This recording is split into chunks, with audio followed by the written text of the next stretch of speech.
बानी पीटीआई ने मरकज और पंजाब में MWM से इत्तेहाद की मंजूरी दे दी है। तर्जुमान तहरीक इंसाफ की जानिब से कहा गया है कि KP में जमात इस्लामी के साथ इत्तेहाद की मंजूरी दी गई है, जबकि वफाक और पंजाब में MWM के साथ मिलकर हुकूमत बनाएंगे। खैबर पख्तूनख्वा में जमात इस्लामी के साथ मिलकर हुकूमत बनाएंगे। बानी पीटीआई ने मरकज और पंजाब में MWM से इत्तेहाद की मंजूरी दे दी है। तर्जुमान तहरीक इंसाफ की जानिब से बताया गया है कि KP में जमात इस्लामी के साथ इत्तेहाद की मंजूरी दी गई है।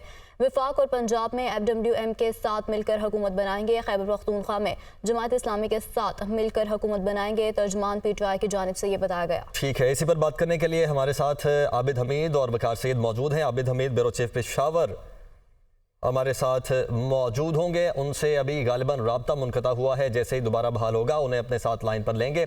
तो बानी पीटीआई ने मरकज़ और पंजाब में की मंजूरी दे दी है और तर्जुमान तहरीक इंसाफ के मुताबिक KP में जमात इस्लामी के साथ इत्तेहाद की मंजूरी दी गई है और वफाक और पंजाब में MWM के साथ मिलकर हुकूमत बनाएंगे। रऊफ हसन जो कि पाकिस्तान तहरीक इंसाफ के तर्जुमान हैं, उनकी जानिब से ये कहा गया है। वकार सैयद इस वक्त हमारे साथ मौजूद हैं। वकार, बताइएगा क्या डिटेल्स हैं?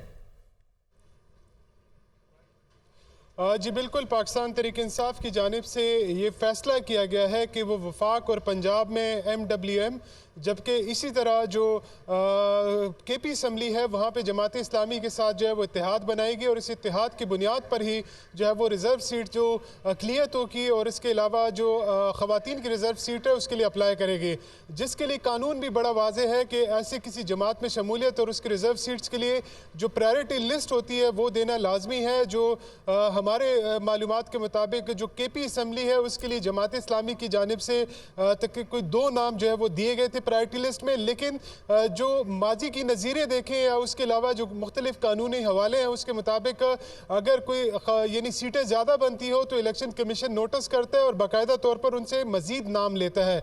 कुछ मालूमात ऐसे आ रही थी कि शायद जमात इस्लामी का जो है वो KP से सफाया हो चुका है, लेकिन इलेक्शन कमीशन की जो वेबसाइट है उसके मुताबिक जमात इस्लामी से अगर बाजवड़ की जो 2 सीटें हैं वो ली गई हैं, तो उसके बाद जो बुनेर PK 17 की जो नशिस्त है वो अभी भी इस वक्त जमात इस्लामी के पास है। अगर हम वफाक की बात करें तो वफाक में भी कुरम एजेंसी से MWM के जो रुकन है वो पाकिस्तान तहरीक इंसाफ की हिमायत से रुकन कौमी असम्बली जो है वो मुंतखब हो चुके हैं। तो यहाँ पे भी वही कानून अप्लाई होगा कि पाकिस्तान तहरीक इंसाफ के हिमायत याफ्ता जो आज़ाद अरकान हैं वो इलेक्शन कमीशन को अपना डिक्लेरेशन जमा कराएंगे, जिसमें वो इस बात का इकरार करेंगे कि वो पाकिस्तान जो मजलिस वहदतुल मुस्लिमीन है उसके बाकायदा तौर पर उनको उनको ज्वाइन कर लिया जाए। ठीक है वकार, आप साथ ही रहेगा। ब्यूरो चीफ पेशावर आबिद हमीद भी हमारे साथ मौजूद हैं। आबिद, सबसे पहले तो ये बताइएगा कि जमात इस्लामी की कितनी नशिस्तें थी जिन पर दोबारा अभी रिकाउंटिंग हुई है, और इसके बाद इस वक्त जमात इस्लामी के पास कितनी नशिस्तें बाकी रह गई हैं? जी बिल्कुल, देखें बड़ी एक दिलचस्प सूरत हाल सामने आई है। जमात इस्लामी जिसने PTI के हिमायत याफ्ता आज़ाद उम्मीदवारों के लिए अपने दरवाजे खोल दिए थे और उनको वेलकम कहा था, और इस हवाले से उनकी बातचीत अभी जारी है जो कंप्लीट नहीं हुई, मुकम्मल नहीं हुई है। वो अपनी 3 सीटें जो हैं जो यहाँ से KP से वो लोग जीते थे सूबाई असम्बली की, वो तीनों हार चुके हैं और उसका सबब जो है PTI के वो हिमायत याफ्ता आज़ाद अरकान हैं जो वहाँ से दूसरे नंबर पर थे, यानी उनसे हारे थे। ये PK 17, PK 20 और PK 21 जो है ये लोअरदीर और बाजोड़ की ये 3 सीटें हैं जहाँ पे जमात इस्लामी के अरकान जीते थे। ताहम PTI के आज़ाद अरकान की जानिब से वहाँ पर उनके खिलाफ दरख्वास्तें दी गई, रिकाउंटिंग हुई और उसमें वो फातह करार पाए, और अब ये 3 सीटें भी जो हैं वो जमात इस्लामी से छीन चुकी हैं और इस वक्त सूबाई असम्बली में जमात इस्लामी की कोई नुमाइंदगी नहीं है। इस वक्त उनको कोई वहाँ पर नशिस्त हासिल नहीं है। जी ठीक है, आप साथ ही रहिएगा। जमात इस्लामी के पास KP असम्बली में अभी कोई नशिस्त नहीं है। PK 17, 20 और 21 पर दोबारा गिनती में PTI के हिमायत याफ्ता उम्मीदवार जीत गए हैं और इन हल्कों में पहले जमात इस्लामी के उम्मीदवार कामयाब हुए थे, जबकि लोअरदीर से हल्का PK 17 पर दोबारा गिनती में आज़ाद उम्मीदवार उबैदुर रहमान कामयाब करार पाए हैं और 10 पोलिंग स्टेशन पर उबैदुर रहमान कामयाब करार पाए हैं। जमात इस्लामी के उम्मीदवार एजाजुल मुल्क दूसरे नंबर पर हैं, जबकि रिटर्निंग ऑफिसर ने फॉर्म 49 जारी करके सरकारी नतीजे का ऐलान कर दिया है।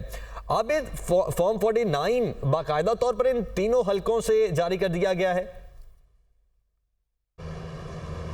जी बिल्कुल, अभी तो इलेक्शन, चूँकि इलेक्शन की वेबसाइट जो इलेक्शन कमीशन की है वेबसाइट, वो तो अपडेटिंग है। उधर अभी तक जमात इस्लामी के तीनों जो हैं अरकान, उनको फातह करार दिया गया है, लेकिन जो उनके अपने हलके हैं वहाँ पर उन्हें आरओ की जानिब से जो है फॉर्म 49 जारी किया जा चुका है। उनको फॉर्म 49 मिल गया है, जिसके मुताबिक ये तीनों जो PTI के हिमायत याफ्ता उम्मीदवार थे वो अपनी नशिस्तें जीत चुके हैं, जबकि उनके मुकाबले में जमात इस्लामी के जो उम्मीदवार थे वो अभी इस वक्त दूसरे नंबर पर हैं। इसमें मैं आपको बताता चलूँ, जो उबैदुर्रहमान थे PK-17 से जमात इस्लामी के, उन्होंने 22,981 वोट हासिल किए थे, जबकि एजाजुल मुल्क अफकारी के 25,124 थे। ये PTI के उम्मीदवार थे उबैदुर्रहमान। जो तो मामूली फ़र्क था, थोड़ा बहुत फ़र्क था, रिकाउंटिंग में ये फ़र्क दूर हो गया और उसके बाद उन्हें फातह करार दे दिया गया। इसी तरह जो अनवर ज़ेब जो हैं PTI के, वो भी जो वहीद गुल जो थे जमात इस्लामी से, उनसे तकरीबन 500 से 700 वोट पीछे थे, रिकाउंटिंग में वो फातह करार पाए हैं। इसी तरह जो PK-21 की बात करें तो वहाँ पर जो अजमल खान थे PTI के, वो भी तकरीबन चंद सौ वोट जो थे वो पीछे थे जमात इस्लामी से, और जो रिकाउंटिंग भी उसमें उनको फातह करार दे दिया गया, जिसके बाद जमात इस्लामी की अब जो है खैबर पख्तूनख्वा असम्बली में किसी किस्म की नुमाइंदगी नहीं रही है। अलबत्ता एक ऑप्शन अब रहता है कि अगर PTI के जो हिमायत याफ्ता आज़ाद अरकान हैं वो जमात इस्लामी में शामिल होते हैं तो फिर कुछ मखसूस नशिस्तें जो हैं वो जमात इस्लामी को मिल सकती हैं और दोबारा उनको जो है खैबर पख्तूनख्वा असम्बली में नुमाइंदगी हासिल हो सकती है। जी ठीक है, आबिद आप साथ ही रहेगा। वकार, ये तो सिचुएशन क्लियर हो गई है कि इलेक्शन कमीशन की जो वेबसाइट है, चूंकि वो अभी तक अपडेट नहीं हुई इसलिए शो नहीं हो रहा, अदरवाइज तो PK से जो तीनों KPK से तीनों सीटें हैं वो जमात इस्लामी हार चुकी है। अब जिस तरह आबिद हमीद भी कह रहे हैं कि अब यही एक वाहिद रास्ता रह गया कि अगर पाकिस्तान तहरीक-ए-इंसाफ के जो आज़ाद उम्मीदवार जीते हैं वो अगर जमात इस्लामी में शामिल होते हैं, और चाहे जमात इस्लामी के पास कोई सीट है या नहीं है, वो फिर भी शामिल हो सकते हैं और फिर ही जमात इस्लामी अपनी जो मखसूस नशिस्तें हैं वो हासिल कर सकती है। जी बिल्कुल, जो इलेक्शन एक्ट है वो इस बारे में बड़ा वाज़ेह है। जैसे ही इलेक्शन कमीशन ऑफ पाकिस्तान किसी भी मेंबर का गज़ट नोटिफिकेशन करता है तो इसी के साथ 3 दिन का अल्टीमेटम दिया जाता है कि वो किसी भी अपनी मनपसंद सियासी जमात के वो शमूलियत इख्तियार कर सकते हैं। उसके लिए कोई शराइत वगैरह नहीं है, बल्कि उस सियासी जमात का इलेक्शन कमीशन ऑफ पाकिस्तान में रजिस्टर्ड होना जो है वो ज़रूरी है।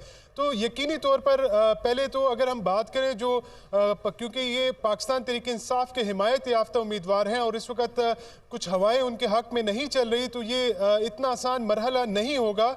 और उसके लिए यकीनी तौर पर जो PTI की टॉप लीडरशिप थी, जब उनसे हमारी बात हुई तो उन्होंने भी इस बात की तस्दीक की कि वो इस मामले में उनको लिटिगेशन का भी पता है कि उनको किसी अदालत का दरवाज़ा भी खटखटाना पड़ सकता है। ताम जो रास्ता निकाला गया है, क्योंकि पाकिस्तान तहरीक-ए-इंसाफ ने कोशिश की कि उनके नज़रियात से मिलते जुलते जो सियासी जमातें हैं ताकि उसका अपना एक PTI का तशख़्ख़ुस है वो भी बरकरार रहे और इस ज़मन में उन सियासी जमातों के साथ इत्तेहाद किया जाए जो कदरे उनसे जो है वो यानी उन जैसी हो। इसके लिए उनके पास 2 जमातें थी, क्योंकि MWM ने एक नशिस्त तो हासिल की, लेकिन जो मालूमात है उसके मुताबिक MWM ने ख़वातीन की जो प्रायोरिटी लिस्ट है वो ठीक है, वकार आप साथ ही रहेगा।